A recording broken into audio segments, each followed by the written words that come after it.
Hi ඔක්කොමල්ලා හැමෝටම සුබම සුබාලුත් දවසක් වේවා කියලා මුලින්ම කියනවා. ඒ වගේම අද මට විශේෂ දවසක්. ඒ මගේ මහත්තයාගේ පැත්තේ කට්ටියයි අපේ පැත්තේ කට්ටියයි අවුරුදු කැමරකට අපේ ගෙදරට ආව වෙලාවක් මේ. ඉතින් එදා නම් හරිම සතුටුයි. දන්නවද? එයාගේ මමට ටැග්ගක් ගෙනනම් අමතක කරලා නැහැ. ඒක නම් හරිම ලස්සනයි. ඉතින් එදා දවසේ ඇත්තටම හරිම ෂෝක් දවසක් කියලා මම හිතනවා. බලන්න ඉතින් අපි කොහොමද එදා දවසේ හැමලුවේ කියලා. මෙයා කවුද දන්නවද? මේ ඉන්නගේ මස්සින.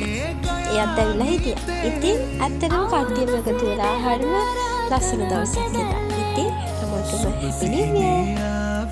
නව අවුරුදු ඇති උසිරු සලඹ මහද නද දිනා සුබ සිහිනේ